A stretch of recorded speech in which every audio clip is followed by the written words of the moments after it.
एक रोज भगवान भोलेनाथ कैलाश पर्वत से पृथ्वी की ओर जाने लगे। उन्हें जाता देख माँ पार्वती बोली, भोलेनाथ आप कहाँ जा रहे हैं? मैं पृथ्वी भ्रमण पर जा रहा हूँ। मैं भी आपके साथ चलूंगी।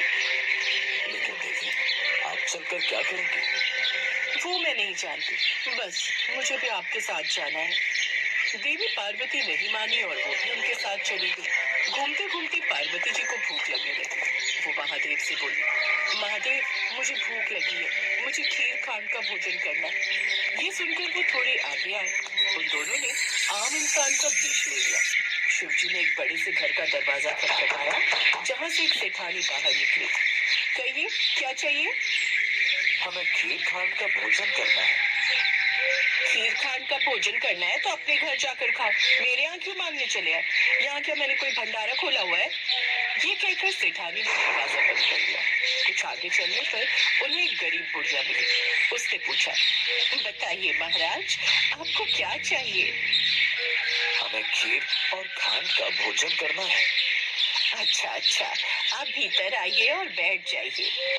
उन्हें अपनी झोपड़ी में बिठाकर वो रसोई में गई, लेकिन रसोई में अन्न का दाना भी नहीं था। वो बुढ़िया माई कहीं जाने लगी तब शिव जी बोले, बुढ़िया माई, आप कहाँ जा रही हैं? मैं दूध, चावल और खांड लेने जा रही हूँ। उसकी जरूरत नहीं है, आप अपनी रसोई में देखिए, वहाँ सब है। नहीं, मैं अभी रसोई से आई हूँ, वहाँ कुछ भी नहीं है। इनके कहने पर आप एक बार जाइए तो माई।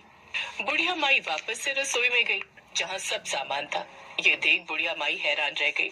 उसने झट से खीर बनाई और महादेव और पार्वती माता को खाने को दी। कुछ देर बाद वो दोनों वहाँ से जाने लगे। तब बुढ़िया माई बोली, महाराज, बची हुई खीर का मैं क्या करूंगी? मेरे घर में तो कोई नहीं है उसे खाने वाला। मैंने जितनी खानी थी खा ली।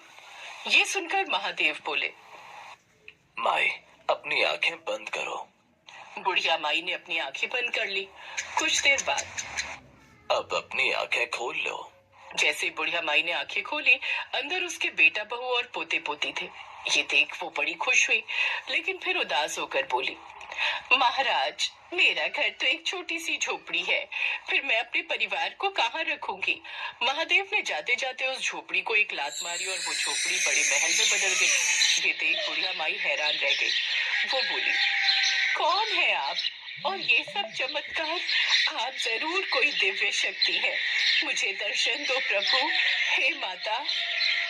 तभी वो दोनों अपने असली रूप शिव पार्वती के रूप में आ गए। ये देख बुढ़िया माई बहुत खुश हुई। इसके बाद वो आगे की ओर चले गए।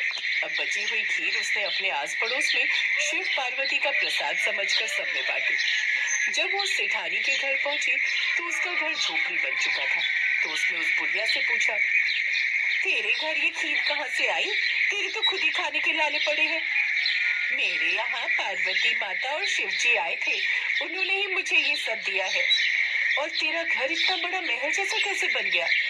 बताया तो ये सब महादेव और माता पार्वती जी के आशीर्वाद से ही हुआ है। ये सुन सेठानी दौड़ी दौड़ी उस ओर गई जहाँ महादेव और पार्वती जा रहे थे। उसने उनको रोककर पूछा, महादेव, मेरा धन आपने उनको क्यों दे दिया?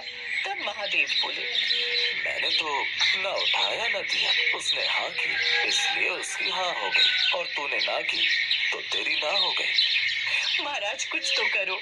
तब महादेव बोले, जा, काम तेरा रुकेगा नहीं, धन तेरा जुड़ेगा नहीं। ये कहकर महादेव वहाँ से चले गए और सेठानी अब दिन रात मजदूरी करती रहती, लेकिन फिर भी उसकी कमाई कहीं ना कहीं खत्म हो जाती।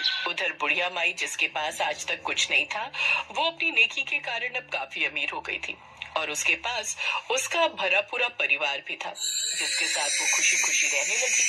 आज की हमारी दूसरी